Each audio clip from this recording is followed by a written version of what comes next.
Salut les parieurs intelligents, c'est Laurent du site abcparisportif.com. Alors je vous retrouve pour une nouvelle vidéo aujourd'hui, vidéo particulière car cela fait 1 an que je suis dans les paris sportifs. C'est une vidéo anniversaire, ça fait 1 an jour pour jour que j'ai posé mon premier pari. Pour la petite anecdote, c'était un pari sur la Ligue 1 entre Saint-Etienne et Monaco le 15 décembre donc 2017. Pari gagnant que j'avais pris sur le bookmaker TheBet à l'époque. Donc ça date énormément, sachant que le bookmaker TheBet, je l'utilise pratiquement jamais. J'ai toujours un compte ouvert. Je crois que je prends peut-être un bet tous les 3 mois dessus. Ça m'arrive de trouver une bonne cote sur ce bookmaker, mais c'est très très rare, vu que maintenant je parie sur le bookmaker, lesbookmakers.com. Alors une vidéo particulière que j'avais vraiment envie de faire pour vous partager un petit peu mon année dans les paris sportifs, mon bilan, sachant que y a pas mal de choses à dire, hein. J'ai beaucoup appris, j'ai fait beaucoup d'erreurs, et puis un bilan mi-figue, mi-raisin, parce que voilà, j'attendais un petit peu plus de ma première année, mais en parallèle, de manière objective, au bout d'1 an, je me rends compte qu'il y a énormément de potentiel et que l'année à venir s'annonce très très intéressante pour moi. J'ai beaucoup de projets et envie vraiment d'aller plus loin dans les paris sportifs, de gagner plus d'argent, sachant qu'aujourd'hui j'ai un bilan tout juste à l'équilibre. Voilà. Alors, le premier point, pourquoi les paris sportifs ? Donc à mon niveau, les paris sportifs c'est tout simplement quelque chose d'intéressant et qui me passionne, tout simplement déjà parce que j'aime le sport. Voilà, je suis passionné, je suis l'actualité sportive et de nombreux sports depuis très longtemps. Donc pour moi ça c'est un sujet qui m'intéresse, donc voilà, ça c'est le premier point. Le deuxième point c'est que pour moi ça reste quand même un jeu. Alors historiquement, je suis un joueur depuis pratiquement 20 ans. J'étais avant un joueur dans les jeux vidéo, où j'avais un bon niveau sur certains jeux. J'ai arrêté à peu près il y a une dizaine d'années de jouer dans les jeux vidéo. Puis par la suite, j'ai été un joueur de poker. Alors pas très bon, hein, j'ai été jusqu'en NL 50. Voilà, mais j'avais une problématique, je pense, sur le mental autour de ce jeu-là. Donc j'ai quand même gagné un peu d'argent, 2-3 000 euros, il me semble, en total sur 3 ou 4 ans de jeu. Mais après, j'ai jamais réussi à monter plus haut et j'avais du mal à accepter les gains, les pertes. Enfin, il aurait fallu que je travaille beaucoup plus, mais j'y suis pas arrivé, donc j'ai arrêté. Et puis après, la loi qui est arrivée en 2010, ça fait que j'ai arrêté complètement cette activité-là. Et donc là, depuis 1 an maintenant, je suis dans les paris sportifs. Alors l'autre point important dans les paris sportifs pour moi, c'est que c'est un jeu d'argent. Et c'est pas pour moi l'argent, je ne souhaite pas le flamber, c'est vraiment un investissement qui m'intéresse. Je vois très bien qu'on peut investir dans les paris sportifs et gagner de l'argent sur le long terme. Donc ça c'est très intéressant pour moi. L'autre point, c'est que ça touche l'informatique. Alors je suis informaticien à la base, mais c'est pas le point essentiel. C'est surtout que aujourd'hui, pour être dans les paris sportifs, il faut utiliser de nombreux outils. Et ce que je vois au bout d'1 an, c'est qu'il faut vraiment optimiser sa gestion des outils, utiliser les bons sites, avoir un fichier de suivi de paris très bien conçu pour optimiser son temps de saisie et pour avoir des stats intéressantes. Donc tout ça touche à l'informatique. Il y a de l'optimisation à faire derrière, donc là c'est vraiment quelque chose que j'ai développé sur cette première année et que je veux développer sur l'année qui vient, donc ça c'est un 4e point important. Et le dernier point qui est essentiel aussi, alors je parlais du poker à l'instant, le marché du poker s'est quand même largement arrêté suite à la loi de 2010. Mais par contre, en parallèle, avec la loi de 2010 qui a encadré un petit peu les activités de jeu d'argent en France, le marché des paris sportifs est en pleine croissance. Pour cela, je mettrai en fin de vidéo le lien vers une vidéo sur l'Argel que j'ai fait, et notamment sur le bilan d'activité 2017-2018. Et on voit que c'est une activité en pleine croissance qui va pas s'arrêter d'ici demain. Et d'ici les 5 années à venir, à mon avis, il y a vraiment quelque chose à faire sur les paris sportifs. Alors mon bilan global, depuis 1 an, le premier point, c'est que j'ai sous-estimé la complexité de ce domaine. Souvent, on voit des écrits comme quoi il y a 2 à 3% de parieurs gagnants. Il n'y a pas de source vraiment fiable là-dessus, mais c'est grosso modo plus ou moins la réalité. Mais tout ça pour dire qu'il y a 97% de parieurs perdants, parieurs soit récréatifs, soit vraiment des parieurs qui veulent s'investir, mais qui n'y arrivent pas, qui sont pas gagnants. Donc tout ça pour dire que pour faire partie des parieurs gagnants, je ne parle pas du fait de devenir parieur professionnel, mais pour être au moins parieur gagnant, il faut connaître beaucoup de choses et ça passe par une période d'apprentissage. Donc c'est pour ça que je dis que c'est un domaine difficile, parce que c'est comme tout dans la vie, quand on veut exceller ou être expert dans un domaine, il faut s'investir et rien n'est simple, tout est, j'ai envie de dire, difficile. Rien n'est simple, mais il faut avoir de l'envie et en s'investissant sans compter, on y arrive toujours. Donc ça c'est le premier point. Le deuxième point, c'est que moi personnellement, alors j'ai fait un peu de paris de pronostics à mon niveau, mais très peu. Maintenant, je fais que du suivi de tipster pour 2 raisons. Déjà parce que je trouve qu'il est très très compliqué de devenir expert sur un sport et voire même certaines ligues. C'est un investissement énorme, donc ça je ne peux pas parce que je suis moi salarié et j'ai pas tant de temps que ça, et donc pour moi je m'y retrouve clairement dans le suivi de tipster. Donc aujourd'hui j'en ai 10. J'en ai 8 payants et 2 gratuits que je suis. Alors avec, il y a peu de bêtes gratuits, mais je les suis parce que je suis certain que ce sont des parieurs qui sont bons sur le long terme. Alors parmi les 8 tipsters payants, je fais un petit clin d'œil à la team tipster pronostic que j'ai rejoint, ou plutôt j'ai rejoint le VIP il y a quelques semaines, ce qui m'a permis vraiment de bien progresser. Et puis c'est une team où il y a beaucoup de tipsters, 5 tipsters avec un volume de bêtes de 1000 bêtes par an. Donc ça a été vraiment une grosse étape assez récente pour moi dans mon suivi. Le troisième point, c'est que, à mon sens, on peut faire sans, mais qu'il est indispensable de payer soit en formation, soit en VIP pour progresser plus vite. Moi, j'ai accès à 3 VIP. J'ai longtemps refusé de faire cela. Ça fait que depuis maintenant 4 mois que j'accède à ces VIP. Au début, je pensais qu'on pouvait faire sans, mais depuis que je suis dans les VIP, je me rends compte qu'on apprend énormément, qu'il y a plein d'aspects de jeu qu'on voit pas obligatoirement ailleurs dans les articles ou dans les vidéos. Tout n'est pas obligatoirement transparent et que à travers les VIP, on apprend énormément et beaucoup plus vite. Ça ne veut pas dire que c'est indispensable. Si vous vous projetez sur 3 ans, vous pouvez faire sans. Mais moi, je suis parti dans ce sens-là. Et je le regrette pas du tout parce que j'ai énormément progressé sur les 3-4 derniers mois. L'autre point important, c'est que je me suis totalement immergé dans des milliers de vidéos et d'articles. J'en ai écouté, lu énormément. Ça c'était passionnant. Là aussi j'ai énormément appris. Souvent on regarde des vidéos qui n'apportent rien, mais il y en a d'autres juste sur un point de détail qui permettent d'ouvrir les yeux, de retirer les œillères et d'apprendre et de se poser des questions. Donc ça c'est super. Et les vidéos, je vous invite à vous abonner à pas mal de chaînes YouTube. Il y en a des intéressantes. Bien entendu la mienne, même si elle est assez récente, mais voilà, j'essaie d'apporter un maximum de valeur dans mes vidéos et d'éléments parce que j'estime après que à travers mes vidéos, j'essaie de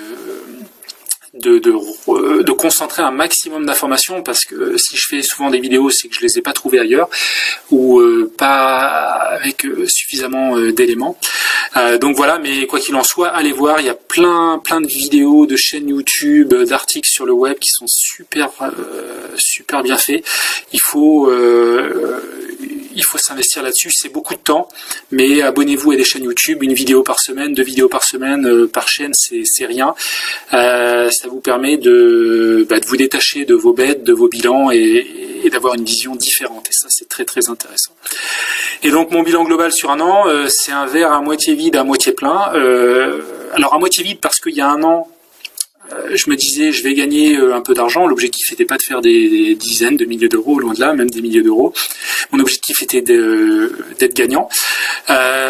Aujourd'hui, je vous le dirai juste après, mais je suis à l'équilibre, donc vis-à-vis de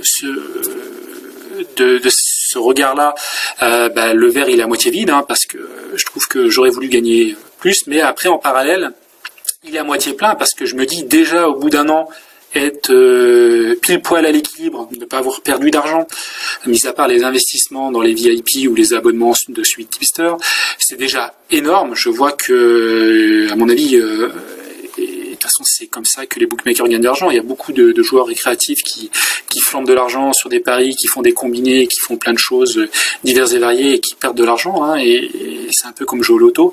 Moi déjà être à l'équilibre au bout d'un an, je trouve ça satisfaisant. Et d'autant que j'ai énormément appris sur l'année qui vient de s'écouler. Et je sais que j'ai fait beaucoup d'erreurs et que sur l'année qui vient, je les ferai plus. Et donc j'ai appris. Et donc ça, c'est ce qui me permet d'avoir beaucoup d'espoir sur l'année qui vient. Et c'est pour ça que je vais continuer et m'investir encore plus dans cette activité de paris sportif. Alors mes points négatifs, bon, il y en a plus que ça, plus que 3. Mais il y en a 3 essentiellement. Le premier, c'est qu'au début, j'ai fait du suivi de tipster gratuit. Alors j'ai fait mes propres pronos également, hein, je me suis planté, mais j'étais à l'équilibre sur mes propres pronos, mais ça me prenait beaucoup de temps, donc j'ai arrêté. Et le deuxième, c'est que j'ai suivi des tipsters gratuits, sans analyse en amont de leur bilan. Et j'ai découvert et appris au fur et à mesure que le suivi de tipster, c'était pas quelque chose à prendre à la légère, qu'il fallait sûrement prendre en compte, et je ferai une vidéo d'ailleurs prochainement parce que j'ai beaucoup appris sur ce sujet-là, et qu'il faut pratiquement 20 à 30 critères précis à analyser pour savoir si on va suivre un tipster ou pas. Ça se fait pas comme ça, et au début, moi je trouvais même en lien avec des chaînes YouTube, des gens qui proposaient des choses intéressantes, j'ai décidé de les suivre, mais en fin de compte, c'était vraiment pas intéressant parce que il y a certains critères qui n'étaient pas bons. Donc moi j'ai fait l'erreur de les suivre, alors que si j'avais fait une vraie analyse à froid et objective en amont, je ne les aurais pas suivis. Donc là, j'ai perdu de l'argent là-dessus. Deuxième point également, c'est que j'ai fait un peu trop de paris en argel. J'ai quand même assez vite basculé, je crois, au bout de 2 ou 3 mois sur le .com. Je pense que de toute façon, l'étape initiale, on est obligé de passer par l'argel au départ pour commencer dans les paris sportifs. Après, ça fait partie des erreurs à faire pour avancer, mais après inévitablement il faut basculer sur le marché .com. L'autre point négatif, c'est que j'ai pris 2 abonnements pour suivi de tipster. Le premier, je l'ai vite arrêté parce que le tipster était totalement insuivable. Ces paris étaient livrés à 13h30, des fois il y avait des matchs à 14h, c'était sur des marchés de Nice, des fléchettes, ce genre de choses, ingérable.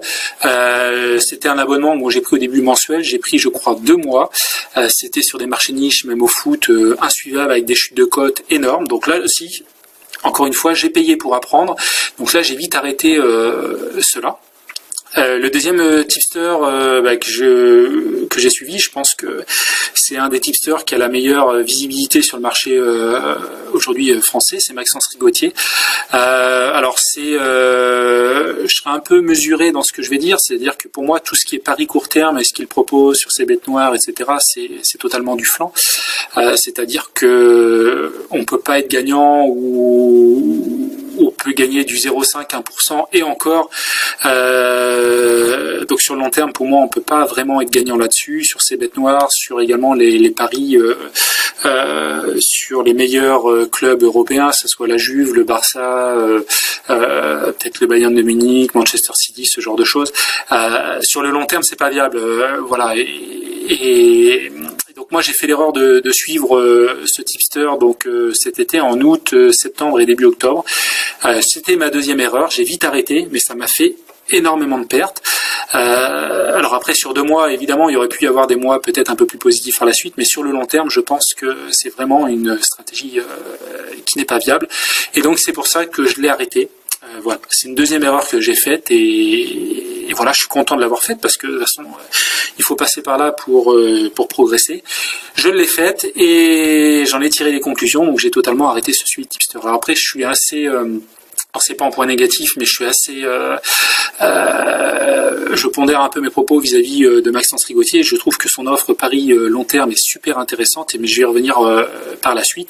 Je la suis, j'investis pas mal dessus, parce que pour moi c'est un investissement tranquille, de bon père de famille.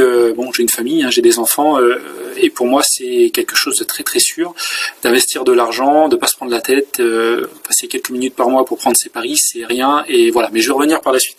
Le troisième point, c'est mon blocage sur un XBet qui m'a permis vraiment d'apprendre énormément, parce qu'évidemment j'ai très vite ouvert des comptes sur le marché.com un peu partout. J'ai été sur un XBet, et un XBet est vraiment pour moi un des bookmakers en termes d'offres de paris et de cotes optimisées. C'est un des meilleurs, pour moi pratiquement même le meilleur, hein.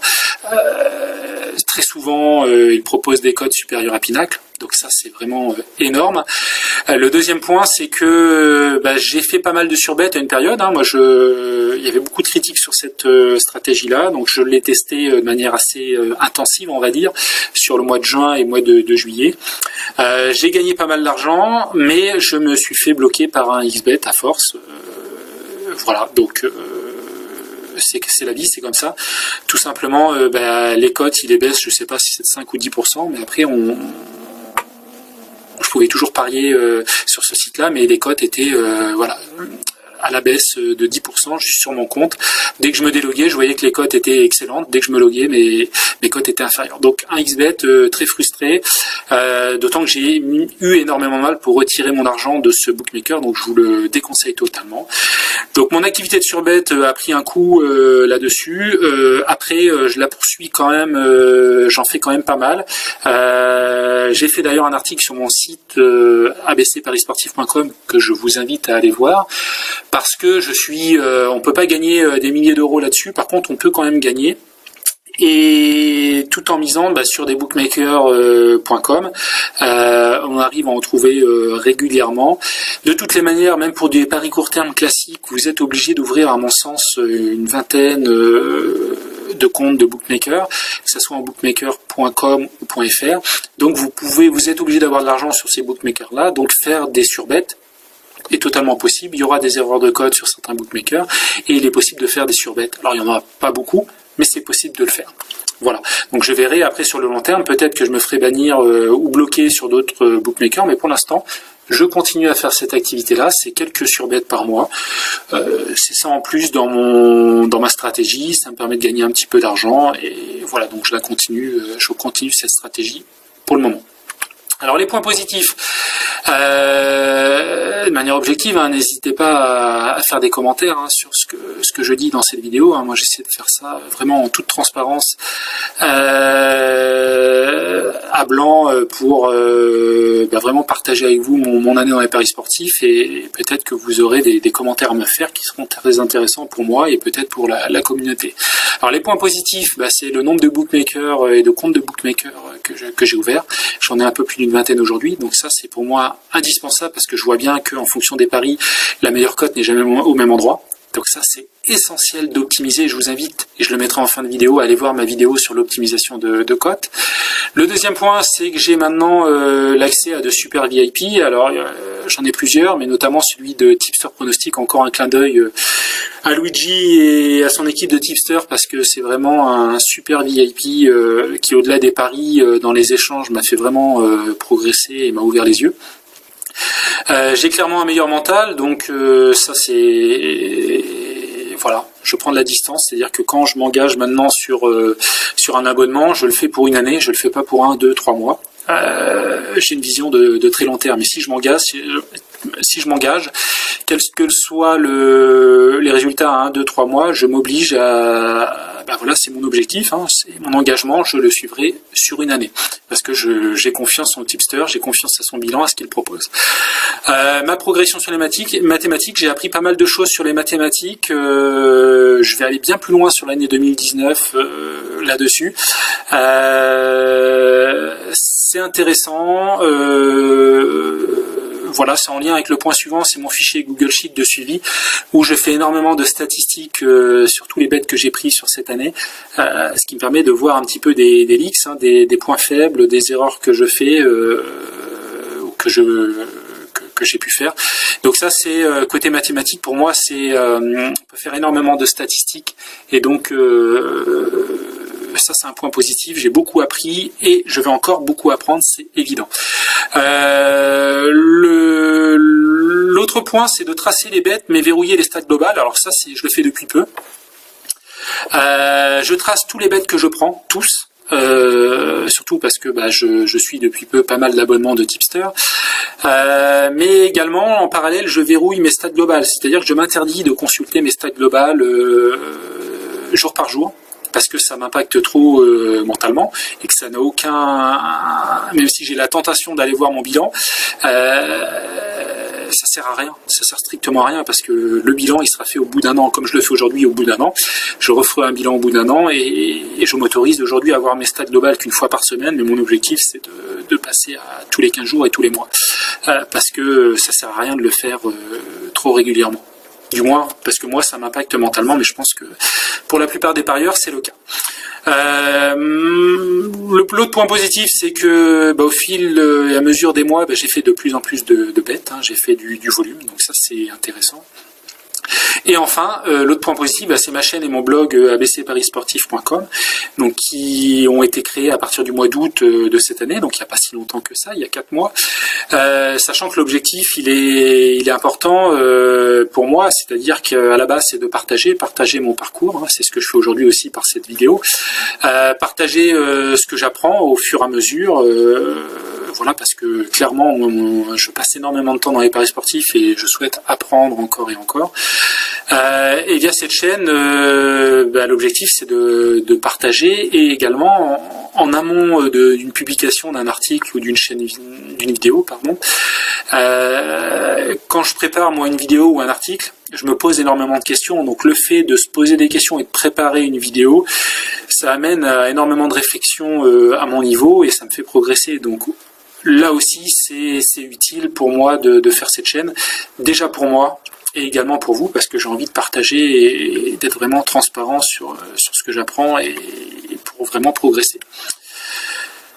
Alors, mes stratégies, j'en ai 4, j'en ai un petit peu parlé. La première stratégie, c'est les paris long terme.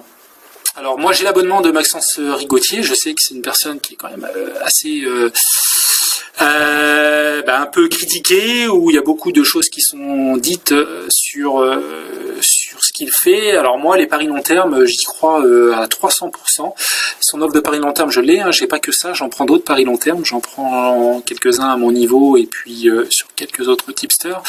Mais pour moi, son offre paris long terme, elle est énorme.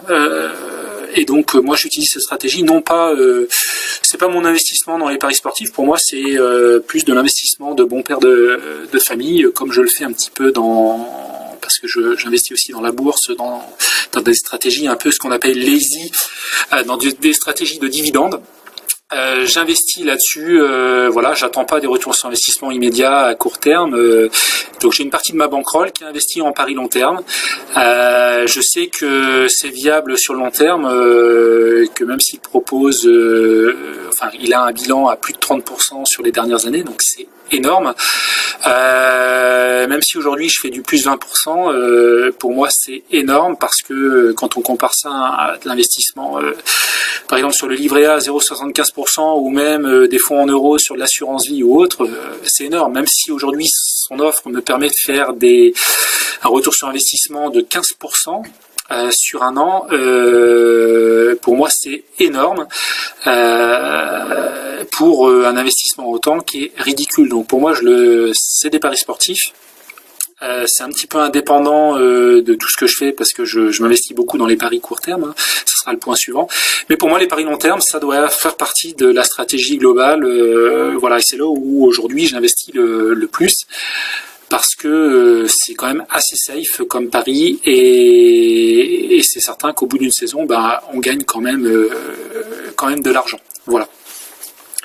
Les paris court terme, donc ça c'est une deuxième stratégie, donc c'est là où je prends le plus de paris. Autant les paris long terme, je vais peut-être faire 30-40 paris sur l'année, autant les paris court terme, je vais être à plusieurs milliers. Donc c'est pas du tout le même volume, sachant que là moi j'ai fait beaucoup d'erreurs. Par contre, je pense qu'on peut gagner beaucoup plus sur les paris court terme. Alors J'en gagne pas aujourd'hui beaucoup plus sur les paris court terme, je gagne moins sur les paris court terme et je perds même de l'argent sur les paris court terme par rapport aux paris long terme. Par contre, en optimisant ma stratégie, mon suivi tipster, je pense que je peux gagner bien plus sur les paris court terme que les paris long terme parce qu'il y a la notion de turnover.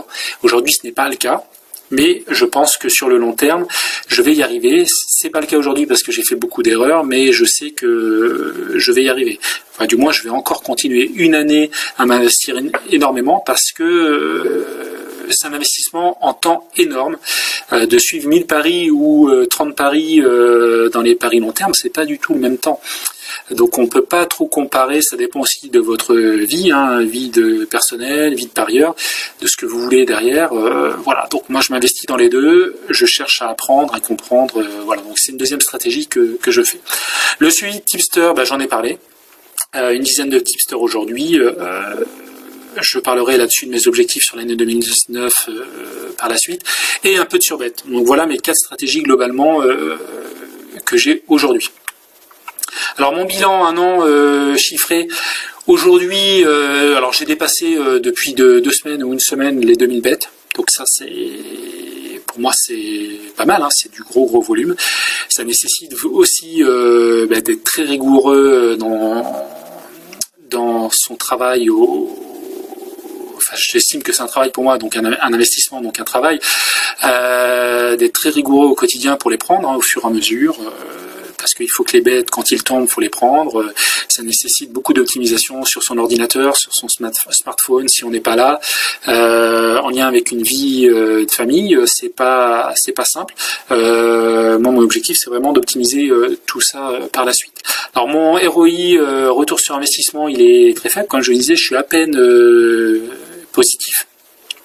Alors, à peine positif, dans le sens que j'aurais aimé gagner plus d'argent, mais en même temps, je me dis que je suis déjà positif et que je n'ai pas perdu d'argent, alors en dehors de l'investissement dans les abonnements et autres, mais je n'ai pas perdu d'argent sur mes paris sur l'année 2000, donc fin 2017 et 2018, sachant que j'ai fait énormément d'erreurs également sur cette année qui vient de passer. Donc, pour moi, ça reste quand même très très positif ce bilan.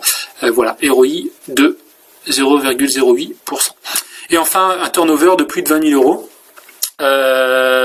Donc ça, c'est intéressant parce que j'ai quand même petit à petit cette somme. Des paris pas énormes, de 5, 10, des fois 15, des fois un peu plus. Ça dépend des paris, si c'est des paris court terme ou paris long terme, mais à force, ça génère du volume et du turnover. Voilà, parce que ma bankroll ne fait pas 20 000 euros aujourd'hui, ça c'est clair. Donc voilà sur le bilan chiffré. Alors l'évolution de mes bénéfices mensuels, donc là c'est quand même clairement en dents de scie. Donc en début d'année, je vais reprendre la souris. Donc je suis parti au mois de décembre, bon, j'ai pris quelques paris mais j'étais à peu près à l'équilibre. J'ai gagné au mois de janvier de 2018, j'ai perdu en février 2018, j'ai gagné au mois de mars, j'ai reperdu au mois d'avril. Au mois d'avril, moi j'ai fait des erreurs en suivant des tipsters sans analyse approfondie sur Blogabet là. Donc là j'ai tiré une conclusion aussi.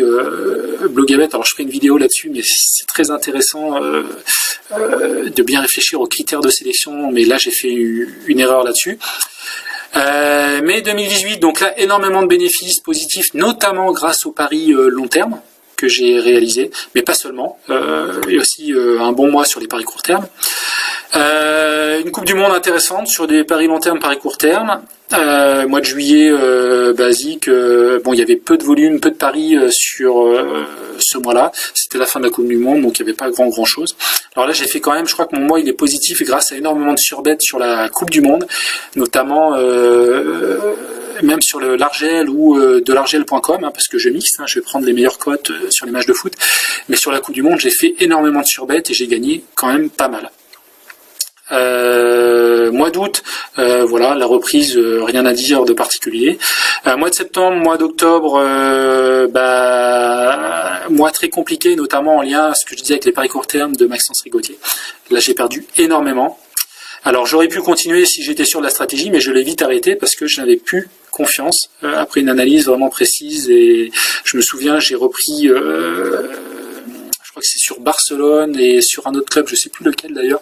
J'ai repris tous les bets de l'année précédente, repris toutes les cotes, refait des stats, etc. pour voir que on pouvait être vraiment légèrement gagnant, aller du 0,1% si l'équipe ne perdait que 8 matchs sur l'année, etc. ou moins, même 4-5 matchs, mais c'était très très tendu. Il suffit qu'il y ait une équipe qui s'effondre. Je pense aujourd'hui, par exemple, cette année, le Bayern, qui a eu un début de saison difficile, en fin de compte, ça vous plombe totalement le bilan, donc c'est pas viable en fait comme stratégie. Et tout simplement, c'est pas viable pour une raison, c'est que il se base sur les stats, mais il va pas chercher la notion de value. Notion de value que moi, j'ai vraiment bien compris après 6 mois dans les paris sportifs. Et alors, bien compris, la preuve que non, parce que j'ai suivi un peu les bêtes de Maxence Rigotier, mais que j'ai commencé à comprendre à peu près au bout de 6 mois. Et avec cette compréhension, j'ai compris derrière 3 mois plus tard que ça ne servait à rien de suivre la stratégie de Maxence Rigotier parce que l'objectif c'est de se battre contre le bookmaker et d'aller chercher les values, tout simplement, et rien d'autre. Et donc à partir du mois de novembre et donc en décembre, pour le moment, donc 2 mois positifs avec des bénéfices, voilà, donc qui correspondent à mon suivi de tipster, des tipsters choisis de manière très cohérente, rigoureuse, et voilà. Donc j'espère que ça va se poursuivre par la suite. Alors l'évolution des bénéfices cumulés, donc bon là ça a monté, un peu de classique. En avril, donc j'ai suivi, comme je disais, des tipsters que j'aurais pas dû suivre sur Blogavette. Grosse montée, donc beaucoup de bénéfices là, donc là c'était stable, et puis un mois de septembre et un mois d'octobre qui ont fait fondre tous mes bénéfices, notamment avec le suivi des paris court terme de Maxence Rigotier, donc je vous les déconseille quand même. C'est une erreur, si on veut gagner sur le long terme, de suivre ces paris-là. Et puis après, ça remonte petit à petit avec mon suivi de tipsters, de vrais tipsters, qui vont chercher les values. Voilà sur mon évolution des bénéfices cumulés. Et donc je vais terminer sur une dernière diapo sur mes objectifs 2019 qui sont nombreux. Alors le premier point, ça va être d'optimiser mon suivi tipster. L'objectif c'est de prendre moins de temps pour chaque bet pris en suivi de tipster. Moins de temps, c'est à 2 niveaux. Donc déjà le temps de trouver la meilleure cote. Donc je vais optimiser vraiment le temps pour trouver la meilleure cote sur le bon bookmaker. Donc ça c'est un premier point. Je sais que d'un point de vue informatique, je peux gagner des quelques secondes, mais vu le volume de bêtes sur l'année, ça sera énorme. Et le deuxième point, c'est mon suivi. Je souhaite clairement et plus que tout tracer chaque bet pris. Mais ça demande du temps, mais le temps on peut l'optimiser, et j'ai déjà pas mal d'idées pour simplifier cette saisie en récupérant peut-être les bilans et les traces sur les bookmakers ou autres. Donc là j'ai pas mal d'idées, peut-être des macros à développer, mais à mon avis il y a du temps à gagner là-dessus. De toutes les manières, c'est un élément indispensable. Si je veux prendre plus de paris, il faut que déjà sur l'existant, que j'arrive à gagner du temps. Alors mon objectif, c'est de prendre aussi 2-3 tipsters de plus. Donc ça, c'est aussi en lien, c'est un équilibre à trouver aussi avec l'optimisation de la prise de paris.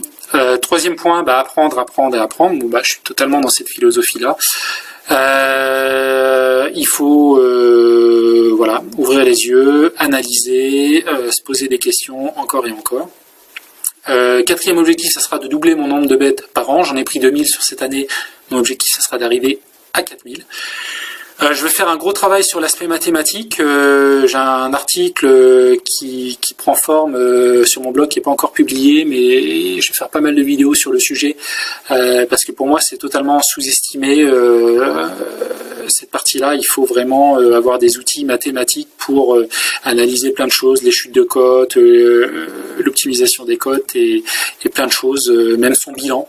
Sa prise de bilan, savoir où on est gagnant, où on est perdant, sur quel sport, sur quelle ligue, et pas mal de choses. Donc ça, je vais vraiment travailler là-dessus. Et enfin, poursuivre mon développement de ma chaîne YouTube et de mon blog, mais de toutes les manières, ça va avec le reste. C'est-à-dire qu'à partir du moment où je veux progresser, je dois me poser, réfléchir sur chaque thématique, et puis après le petit bonus c'est de faire une vidéo, mais pour faire une vidéo il faut un petit peu structurer les choses, et donc il faut se poser également et réfléchir. Donc tout ça est lié, et voilà, donc j'espère que ma chaîne va grossir pas à pas, ainsi que mon blog. Voilà, j'ai pas de doute là-dessus, tant que bon, j'estime fournir quand même pas mal de contenu. Je pense qu'il faut voilà, fournir pas mal et de plus en plus de contenu intéressant, de contenu de valeur, hein, comme beaucoup de personnes disent dans le blogging et de youtubeurs, pardon. Et voilà, donc ça sera mon objectif et mes objectifs pour l'année 2019.